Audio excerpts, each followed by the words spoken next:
So, Frugal Glam fam, I'm down at Walgreens, and this is our very first edition of Concealer Confessions. I just think with so many concealers on the market, it's important to know what they do and if they're going to work for you.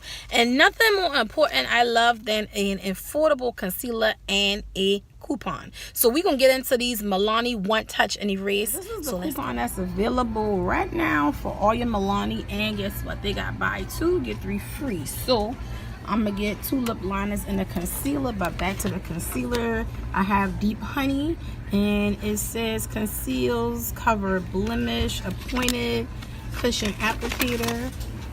Dimethicone is in it, aqua and glycerin, which means it's going to dry down, but it's not going to leave you dry. So we're going to get this, and then we're going to go home and demo it.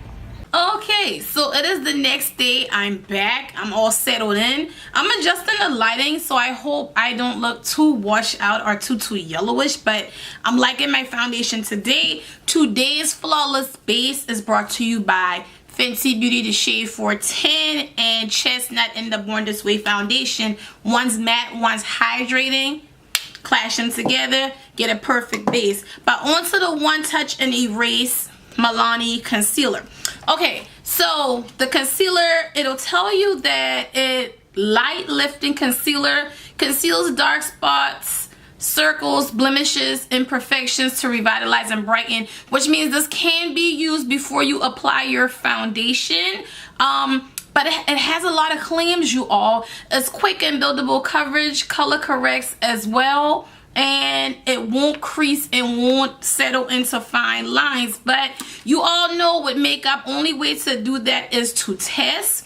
I've been using this for a while. Medium to buildable, but I think it could even be considered as full. Now, my beauty blender is damp, almost to no water. That's how I like it when I'm applying my concealers, because I go right back with this sponge and put the setting powder with this as well. Now this is not super oily, but you will need to set it. So let's go ahead and pounce this out. And I'm coming up close so you can see how easy it is to blend. It's not one of these ones where you blend it and it's picking up your product. Like very easily. Like look how that blended out. Some of these concealers, combo oily. I find that I put them on wet, I put them on dry, and it still lifts the product off of my skin, and I hate that. I don't really conceal too much around the mouth part, but I will pull it down with what's left on the beauty blender.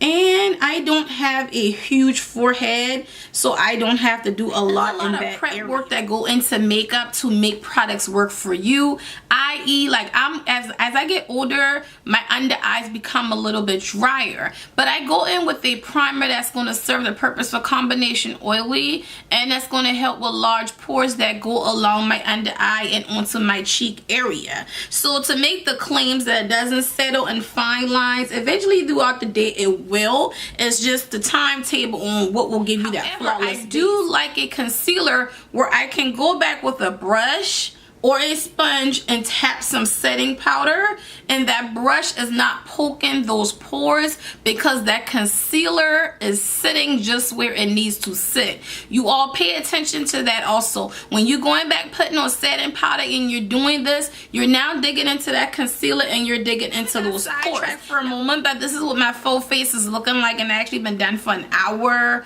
It's actually 4:01 p.m. I'm going to film another video, and then I'm going out for a little while, so this will probably come down about midnight-ish. And again, I've probably been done since about 2, so let's see how Miss Milani hold up, and we'll be back.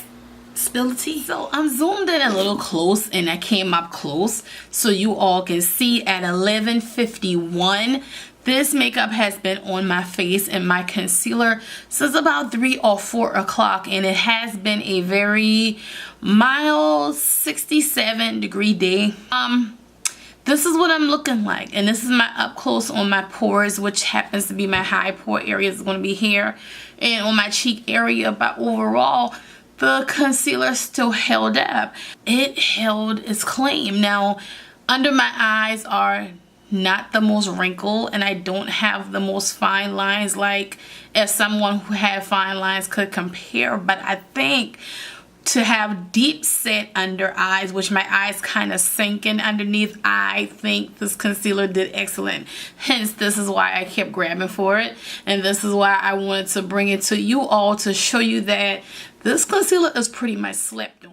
You can get your whole life with that concealer, and I'm in the shade Honey. Deep Honey is after me, and there's one more after that. So I think for a drugstore, that's pretty good, and the product is bomb, y'all.